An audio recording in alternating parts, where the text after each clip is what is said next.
Listening Exam 5. Part 3. Extract 0. Example.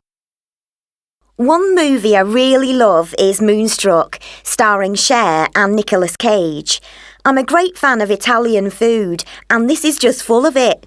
Cher's character, Loretta, is meant to be getting married to a man she doesn't love, and while he's away visiting his mum in Italy, Cher meets Nicolas Cage, who is her future husband's brother, a bit of a crazy character working in a bakery.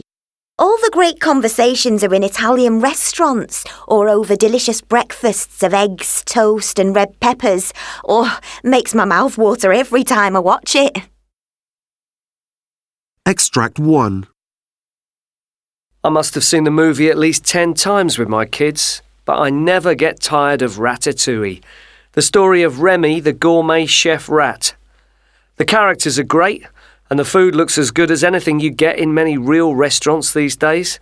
Remy can cook up anything, but his special ratatouille recipe is the best. The dish amazes this posh food critic called Anton Ego, takes him right back to his childhood and memories of his mother's home cooking. There's nothing like real homemade food. Extract 2. If you've got a sweet tooth, then I'd recommend Lasse Hallström's film Chocolat. It's a kind of fantasy story about the power of chocolate over us and how it can change people's lives and make them more loving and compassionate or more courageous. Oh, that makes it sound a bit silly, but honestly, it's magical. Juliette Binoche plays the main part, and her chocolate recipes have this sort of special power over the people in her little French village. The photography is wonderful, and it's a chocoholic's dream. Extract 3. I remember this Taiwanese film. I think it was called Eat, Drink, Man, Woman in English. It's about this chef who has lost his sense of taste, but every Sunday he cooks all this amazing exotic food for his 3 daughters who are all lonely and have problems. They just sit around the table in front of all this perfectly cooked, sumptuous food, and no one eats or hardly says anything. It sort of shows their lack of appetite for life, I think. I was so hungry when I came out of the cinema, I went straight to the nearest Asian restaurant. Extract 4.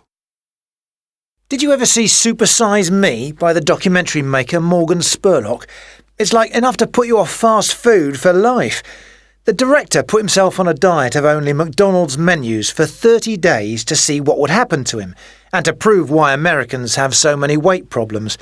Get this, he ate 3 full fast food meals every day, like a burger, fries and a drink. And every time he was asked, do you want to supersize that, he had to say yes.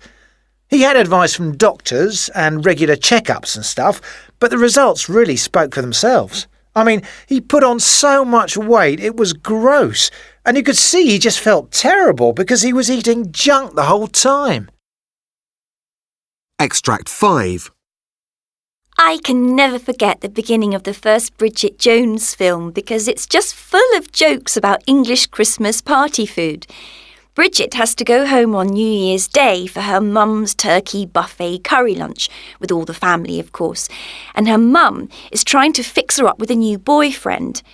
This is so typical of many English houses at Christmas when you eat all the bits and pieces left over from the days before, and no one really wants to eat anything because you've had enough of food. It's so embarrassing and funny at the same time, seeing it in a Hollywood movie.